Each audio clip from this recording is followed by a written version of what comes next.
Welcome to Positively Nerdy number 7, Who to Beam Up. People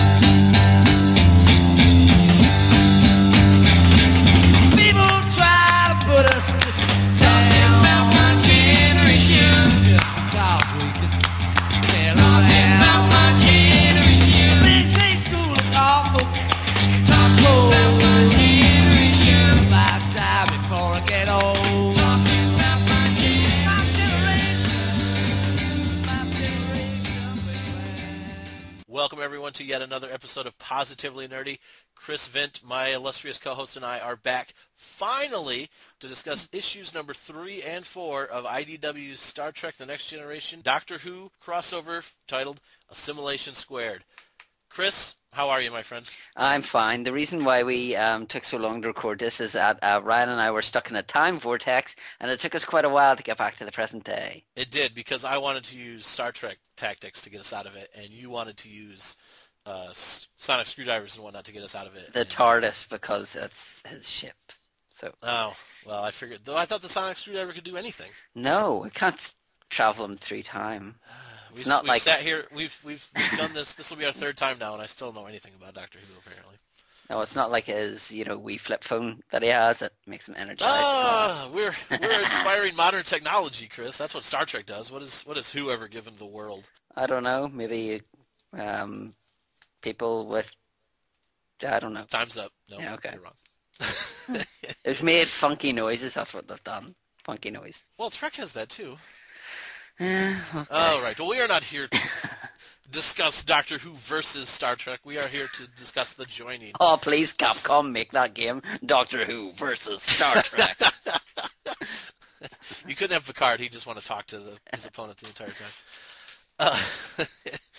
All right, Chris. We last left our heroes in the midst of a giant, I guess, battlefield. I don't know what you want to call it. Basically, in the middle of a bunch of Borg cubes and Cybermen vessels. Do they have names for these things? It's not something that I'm overly familiar with, to be honest. So let's just call it a funky asteroid field. But you're familiar with these? I haven't really seen these before. No. I haven't really seen these before, so they're not something that I'm familiar with. Unless they've appeared in some of the really older episodes. They haven't really appeared much in the new Who, so again, not something I'm overly familiar with. It just looks like very weird satellite dishes. Yeah, they do. They kind of look like almost like a space station design that you would see in like a 50s science fiction thing with like the ring and the central core and stuff. Much more streamlined than Borg technology, which is why I assume they were just Cybermen. And actually, there's a comment, I think it's in issue 4 when we finally get there, that Riker reminds the Doctor that the Borg don't waste time with aesthetics. Yeah, although it's weird purpose. Because in the upcoming episode of Doctor Who, there is an enemy that has lots of cubes around the place that has like lots of numbers and stuff on it. So it's just whenever I saw that and then saw this, it was just like, oh, is it the Borg? No, I don't think so. But no, I don't think we're at that point yet. And then they are contacted while they're in this, in between a rock and a hard place, by a Borg man or a Cyberborg man. I'm not sure what we want to call this guy. Clearly an assimilation of the two. See what I did there? It's hip to be squared. It is indeed. We are not so hip at the moment, so we're just going to forge ahead and boldly go where no podcast has gone before, I guarantee. And the Doctor and Picard both decide that the best strategy here is to run and hide. Is the Doctor a run and hide kind of guy? No, the Doctor... No. The Doctor the Doctor does run quite a lot, but he always does come back to... He does run away and then kind of come back, so I think it's more a case of he fears for his companions than he does himself, that kind of thing. But right. And yeah, Picard's not going to run and run and run and run and run. It's kind of a run and hide and reassess and evaluate the safety of the crew and then to figure out how we're going to defeat this threat, because Picard certainly has a bone to pick with the Borg. There's an awful lot of exposition and discussion, which is what we've been dealing with for the first 2 issues. So I'm thinking, all right, here we go. Issue number 3, we got all of the meet and greets out of the way. Everybody, you know the Star Trek people now. I know the Who people now. Let's get right into it in the action. And it seems like that's what's going to happen. And then that's not at all what happens.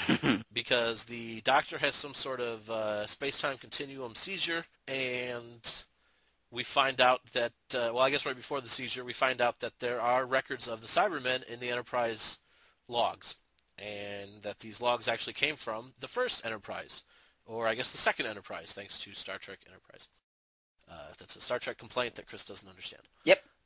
And then we cut to a completely different art style, which I think is appropriate, actually. And we visit Kirk, Spock, McCoy, and Scotty, all on an away mission to investigate why this colony has stopped reporting in.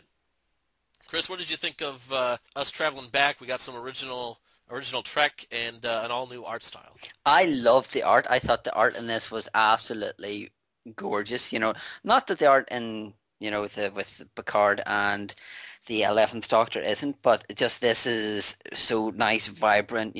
Such a retro kind of style of art. It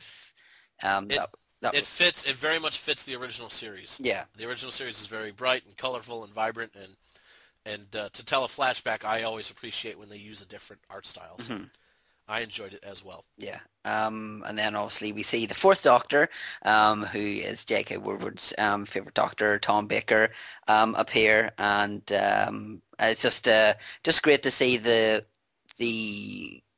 crew of the Enterprise that I'm more familiar with, and then a Doctor that I'm not that familiar with, go together. But obviously Tom Baker, the reason why they've probably done this is Tom Baker is one of the most revered Doctors of all time. One of the most popular Doctors, probably him and then David Tennant, I would imagine, would be the two most popular Doctors. So that's kind of why they've done that, and not like a Sylvester McCoy or Colin Baker, who are probably more known as the lesser Doctors. Okay, I actually saw a complaint online, and I unfortunately can't remember where I saw it, so I can't give proper credit to this person. But they were lamenting that when Star Trek premiered in 1966, a certain actor was the Doctor at that point in history. Yeah. And it would have been cool to have that Doctor be the Doctor they ran into. I think because of the time kind of a little reference to Trek history and real life, I guess. Yeah, but I understand why they'd go with Baker, because even I've heard of Baker. He's more of a household name than William Hartnell or Patrick Troughton, whichever one would have been around at that time that, the Star Trek first premiered, so I can totally understand why they went for Baker. And, Does Baker, or, I guess he's still the Doctor, does he get around in the TARDIS as well? Yes, he does. Because, I was just curious, because he just pops up out of nowhere. And then after he helps them defeat the Cybermen, and we'll talk about that in a second, he literally runs away. Yeah, but on... Oh, there's the TARDIS right there. Wow, I'm an idiot. I was going to say, the TARDIS is a big blue box, just in case you're not familiar with it. Because it's just like, huh? But... Yeah, I see it now. I don't know if I thought that was part of the colony landscape or what. I guess I totally missed that the first time around. No, they all use that. The only one who doesn't really use that much is probably John Pertwee, the third Doctor, because the budget wasn't that much, so they had to do a lot of the episodes kind of like an Earth-style one, like not in a big funky set or whatever. But for Tom Baker, it was more traveling than it was staying on Earth. All right. So obviously, obviously, the Baker. How do we refer the fourth Doctor? Yes, right? That's how I refer to him. Has been drawn here by the Cybermen, even if he doesn't realize it. And Kirk and company are here to investigate this colony that has stopped reporting, and they can tell right away that something fishy is going on. So they come back under cover of night and attempt to investigate, and they basically see that they're all being mind controlled. And the Doctor shows up just in time to kind of help them out with that and offer Spock a tasty treat. Yes. Does he do this to everybody, Chris? Yeah, pretty much, yes. It's always a case of, would you like a jelly baby? And like in one episode he says, would you like a jelly baby? And somebody says no, and hits him out of his hand. He goes like, how rude, I was only offering you a jelly baby. But Spock's reaction to the jelly baby was fantastic, where he says, fascinating gelatin confectionery dusted with starch and molded in the shape of a small child. I was in rolls on the floor. Just with that, I thought that was completely outstanding. Yes, very, very nice Spock moment. Yeah, the only thing was that I don't remember Baker using his sonic screwdriver an awful lot. Like I know that Pertwee used it. I haven't seen many episodes wherever he's got a sonic screwdriver. I know the one after that, Peter Davison didn't use it at all. But it's not something that I was over familiar with. But then you see him using it to actually go in the door in the panel before he offers the jelly baby. But no, it's just funny whenever he brings out the jelly babies. Doesn't bring them out. Doesn't bring them out. Doesn't appear to be much good against Cybermen though. What, the sonic screwdriver? The screwdriver. Well, jelly babies, we don't know. He didn't try them on the Cybermen. No, true. I was referring more specifically to the sonic screwdriver. Yeah, they're pretty impervious to quite a lot of things, like their blasters and stuff as well. Yeah, the phasers certainly don't seem to give them any bit of trouble. Did you appreciate the differences in diplomacy between Kirk and Picard?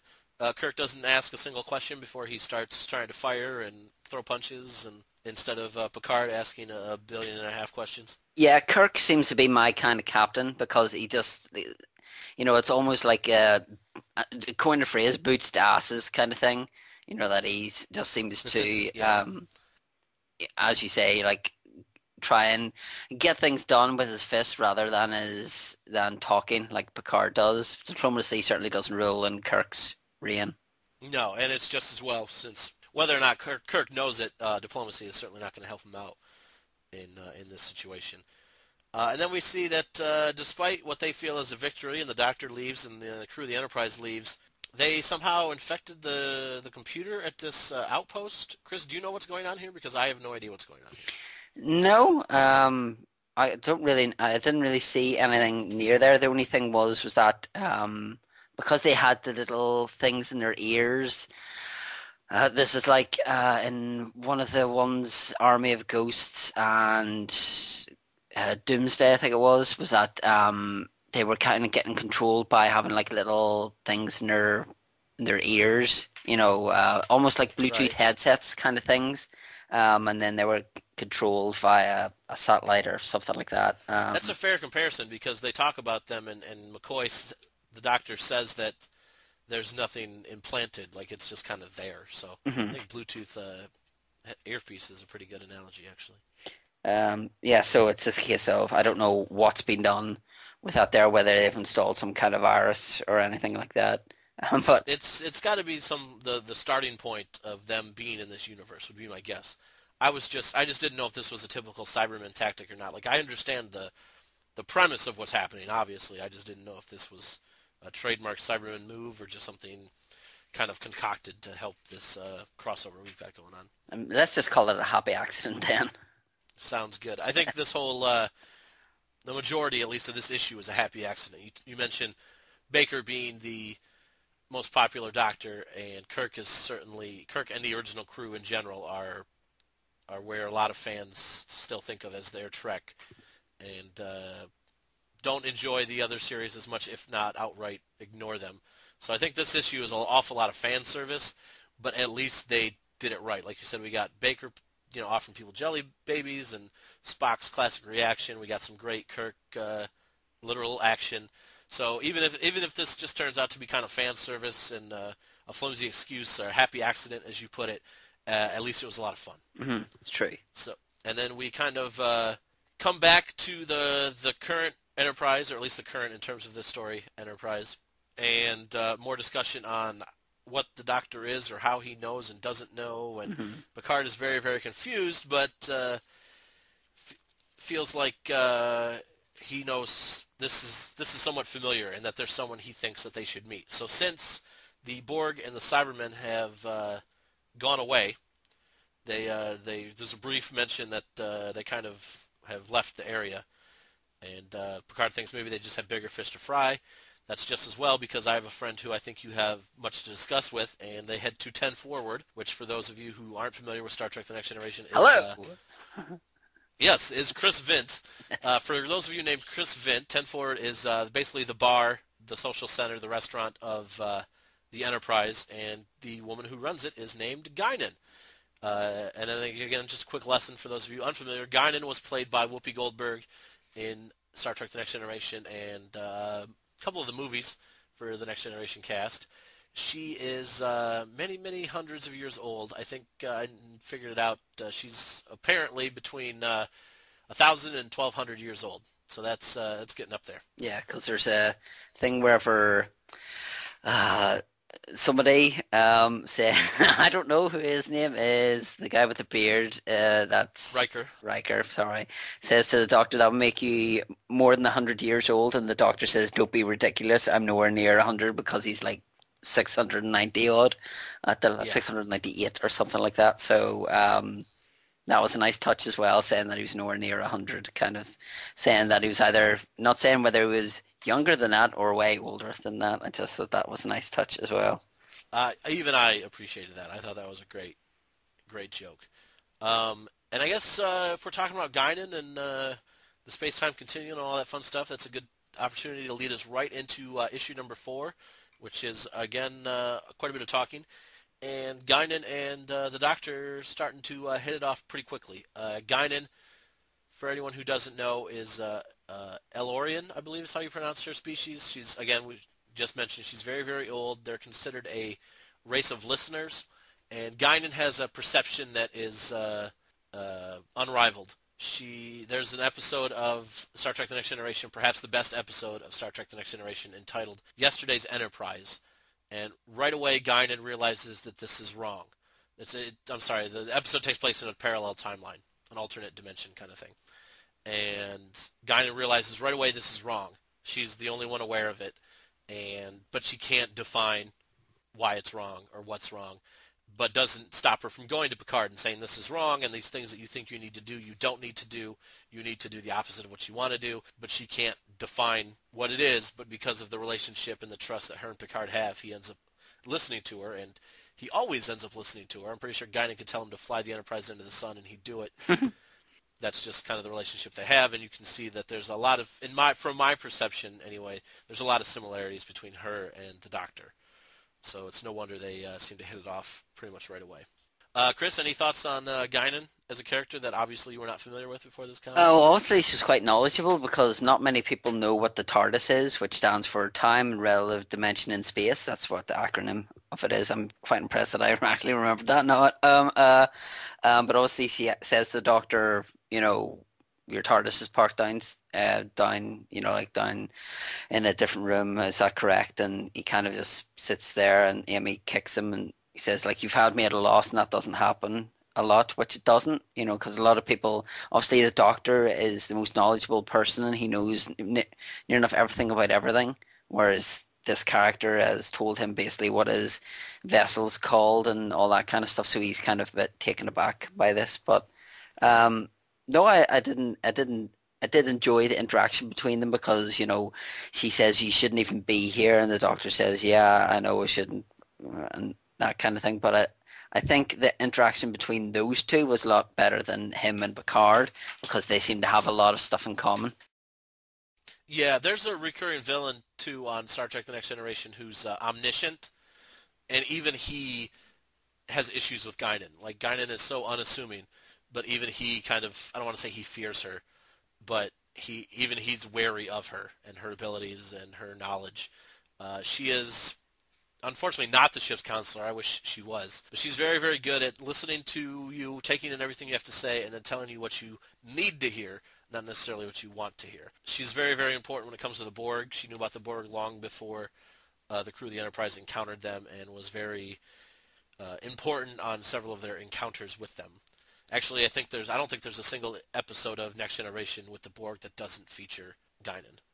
She's very tied into the Borg. So between the Doctor and the appearance of the Borg, I shouldn't have been surprised that we got some Guinan in this issue. Chris, you keeping up so far, since this is pretty much Trek Center, back to a Trek Center? Yes, I am doing my best to keep up with it. Yes. All right, I'm trying to explain it the best I can for any Who fans that are listening that aren't too familiar with Trek. I'm not exactly sure how it happens, and I don't want to reread the issue right now as we're recording. But basically, they decide that they need to finally get into action, and they start to head to a planet that has been under attack by the Cyber-Borg Alliance. And they head down to this planet that has been completely decimated, and find out that there are still people here. Well, not people, but Borg and Cybermen. There are a lot of Borg and Cybermen dead on the ground. None of the original inhabitants of this planet are around anymore. Finally get a little bit of action at least, or at least as much action as in a typical away mission. And some things start to not add up for the crew of the Enterprise and for even the Doctor and Amy and Rory. See, I remembered some things. Well done. What's their surname? Amy Pond and Rory Jefferson. I don't know what his last name is. No, it's because they're married, so they're both Ponds. Oh, they're both Pond. Well, yeah. No, because Troy calls him something else. See, now I am reading it as we're going. Oh, because that's, you see, that's her surname, but they always call him Rory Pond for some reason, I think. Maybe What's his last name? Or surname? Originally. Or her name, originally. No, her name is Amy Pond, but I think he took her name, or maybe I'm just this up. Rory Williams, that's what it is. Williams. I knew I saw a different name in there somewhere. I don't know where I saw it, but I can stop looking through the issue now at least. But like I said, some things about the Borg and the Cybermen being dead, and this is primarily a peaceful planet. So they're very curious as to how they were able to fight back and kill so many Borg and Cybermen. They take as much evidence as they can back to the Enterprise. Dr. Crusher does her thing, finally has something to do. We get a little aside with Amy and Counselor Troy and Rory talking about how they're used to this, but at the same time you never really get used to this, and he thinks the doctor thinks he's looking out for us, but he really needs us. Is that ever brought up? Is this kind of fan service for the Star Trek fan, or is this like a reoccurring theme that they are aware of their importance? They're not just along for the ride. Not really, no. The Cybermen always seem to be out for themselves. You know. No, I'm talking about Amy and Rory. Oh, Amy and Rory, sorry. The little aside with Counselor Troy where they talk about how they do this all the time and yet they never really get used to it, and they think he thinks he's looking out for us, but really he needs us. Yeah. That whole conversation. Yeah, if the Doctor doesn't have a companion, like whenever the 10th Doctor was getting to the end of his tenure, he was traveling alone and getting very aggressive, and like there was a scene on not the Waters of Mars. No, it is the Waters of Mars, wherever he says, like he could do whatever he wants. He's the Doctor and kind of answers to nobody. But if he has a companion in check, it kind of keeps him in the right frame of mind, so he's best traveling with others. Rory is only like Rory's the first like proper companion that's I want to say the second proper male companion. You had Adric with the 5th Doctor, you had Mickey with the 10th, and then you've got Rory.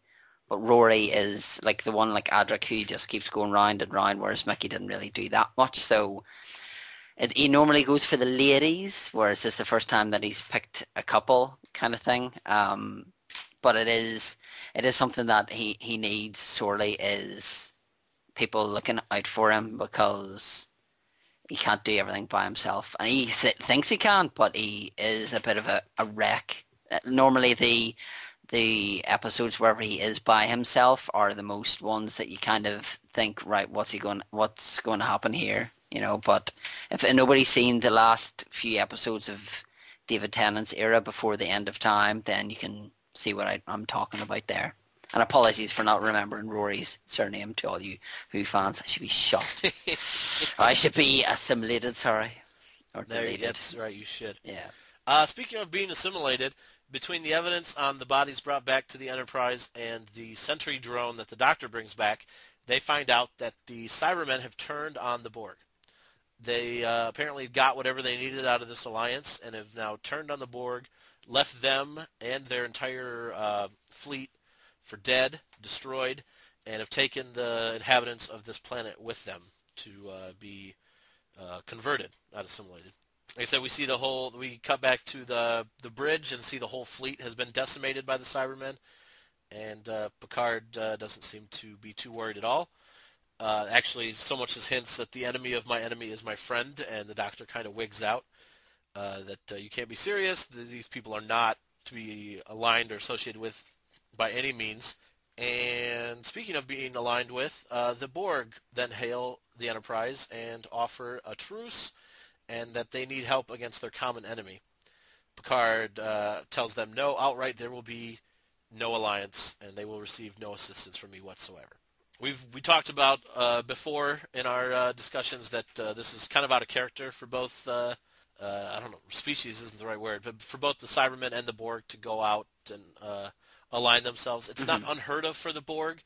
They did it in the Star Trek Voyager series, but if you align yourself with the Borg, as soon as they get what they need, you better watch your back. Yeah.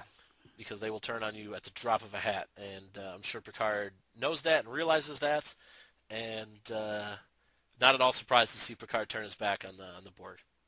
And the Doctor is apparently a bit surprised, judging by the expression on the last page of Issue 4. So what do we think of our current standing with the Cybermen apparently running rampant across the galaxy, the Enterprise in no mood to want to help, and the Doctor much more concerned about the Cybermen? The Doctor will sweet talk Picard into saying, listen, I want to hear what they have to say first of all. The Doctor will give them a chance, but will only give them one chance, and if they do anything to jeopardize either him or the Enterprise crew, like he'll make sure that they pay for that. So I think in the next issue we'll have, even though Picard, doesn't want a truce with the Borg, I think the Doctor will try and sweet talk his way around that, and say we'll need all the help we can get. I can't see them bringing in the Daleks to try and exterminate the Borg, or bring in another race from either the Star Trek or the Doctor Who universe. I think it'll just be a case of the Borg will side with them. Go ahead. No, that's all I was going to say. Oh, okay. I thought I cut you off. I was just going to say that you don't know what I know, so I really don't think that Picard is going to side with the Borg, but at the same time, it might be brought to his attention that that's the only choice. They can't go to any other race or group in the Star Trek universe, at least, because combined they couldn't defeat the Borg before, and now there's this enemy that just wiped the Borg out without breaking a sweat. So even if they were to, the Klingons, they're a little unpredictable, but they may or may not come to their aid. The Romulans are certainly not going to lift a finger to help anyone else, and no one else outside of that really has the firepower to, at this point in Star Trek's timeline anyway, has the firepower to battle a group that decimated the Borg. So it's probably going to have to be the Borg, and that makes me very, very anxious to read the second half. I think this was a great second half, or first half cliffhanger. I think it was, yes, but I think text-wise it was very good, but I've got to say that for me, the art in this seemed a far departure from the first three issues, in my opinion. Yeah, there is something off about the art, and I noticed it almost right away, and so immediately went back to the credits on this issue, and unlike the previous issues, with the exception, obviously, of the flashback that was obviously a different artist. Yeah. JK has, artist JK Woodward, who we talked to in the last time on Who to Beam Up, has some help on this issue. I don't know, and it's credited with pencils, which usually means that's the person who does the initial work, and then JK is credited with the colors, so he kind of went over and filled in, well, literally, the guy drew it, and JK went over it with his painted style. And I have to believe that that's the reason this one is off from the others one we've seen so far, because this is not, I hate to say it, this is not up to snuff with the first three issues, as Chris pointed out. And Chris, no offense, but even as a non-comic or non-regular comic reader, for you to be able to see that right away and have it bother you that much, that's how off it really is. Yeah, it was just whenever I saw like some of the panels, for me, Whoopi Goldberg's character didn't look particularly right. There was just a lot of real... The Doctor didn't look like the Doctor. Like, it didn't really stand out. It's not a case that I don't appreciate the work, but I appreciated the other three issues a heck of a lot more. I would spend a lot more time looking over the panels and, seeing what's in the background and stuff, whereas I didn't really do that with this one, to be honest with you. Yeah, it was a total flip. In the first three issues, you might have the occasional panel or face that was just a little off. In this one, it was a rarity when it was dead on. Yeah. But again, if our again regular series artist J.K. Woodward, if he's working off of on top of someone else's work, there's only so much he can do to help it out. Mm-hmm. And again, I don't know if he fell behind and they needed someone to kind of get started and J.K. to clean it up, or I'm not sure what the plan was. But I looked ahead, and J.K. is the only artist credited in the next 2 issues, I believe at least. So that's good news. Yes. And hopefully that turns out to be the case. Mm-hmm. The cover for issue 5 looks incredible. I have not seen that yet. Oh, it's at the back. Oh, well, you read them digitally. Yes. It's in the back. For those of you who read them the old-fashioned way, like I do, it's in the back of the issue, and it's very much on the JK, back on the JK style. Very much a dead-on interpretation of Picard and the Doctor. I have to look for this now. Yeah, I'm sure you can just do a quick Google search for issue number 5. Again, but story-wise, I think it's a great halfway point because we've had all the exposition, we've had all the talking, and now we're left with a legitimate midway. This is very much your to be continued moment on a 2-part episode. And I thought that was handled really, really well. So the one to do with the Borg and the Cybermen. Is that? No, that might be a variant cover. It's them coming. They're both in the TARDIS. Oh yes, right. I've seen that now. Yes. Oh right, okay. So we're going to see the TARDIS in action then. That's going to be cool. Yeah, it looks like it looks like part of your prediction might come true if the Doctor is going to earn Picard's trust. He's going to have to give him full access to, and it's not that he's denied him access to the TARDIS to this point, but he's going to have to pull back the curtain all the way and not have any more secrets. Mm-hmm. So showing Picard the TARDIS. Picard will say in the next issue, it's a lot bigger on the inside. One of the crew will say it's a lot bigger on the inside. I will predict that now, and the Doctor will say, yes, everyone says that, because that's an ongoing joke thing. So if you do go ahead and look at the covers for actually number 5, number 6, and number 7, it appears that some of Chris's predictions might come true, and that pisses me off. Well, I'm sorry. No, it's not your fault. I have to take it up with the writers, obviously. Okay. They better hope I don't see them at a convention. We don't jump ahead. We will wait and see and read. We don't judge books by their covers here at Positively Nerdy. Well done, sir. That's right. Comic books even. All right. Well, that I think is going to do it. Chris, is there anything else you wanted to say about these issues and maybe the series as a whole, since we're at the halfway point now? No, it's just it's one comic book that I, as you just said, that I read digitally, that I personally invested in with doing the podcast and being a Doctor Who fan and learning more about Star Trek. It is good to see how the interaction between, obviously, the Doctor and his crew and Picard and his crew, but I'm thoroughly enjoying it. The only weakness at that stage was issue 4's artwork, but for me, the script's pretty bang on, so I'm looking forward to seeing what else is in store for them. But no, just very, very enjoyable, and just can't wait to see what happens with it all. All right, very well said. And speaking of enjoyable and can't wait to see what happens, Chris, why don't you tell some of the fine folks listening at home about some of the podcasts that you do? Yeah, I do quite a few podcasts.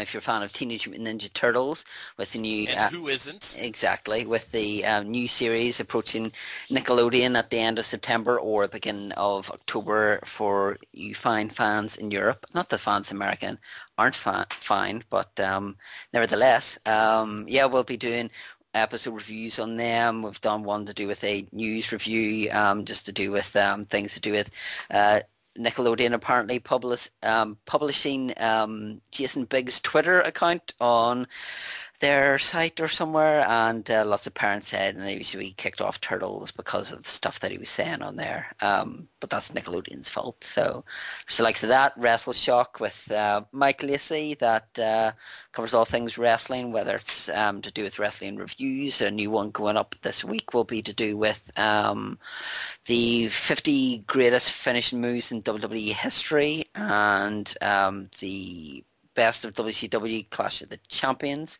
review, and Operation RetroShock. The next episode of that will be a special featuring Lethal Weapon, Tom and Jerry, and a series that Ryan will have no clue about. Is called Our Feeders End Pet. If you're in America, look it up on YouTube and all will become clear.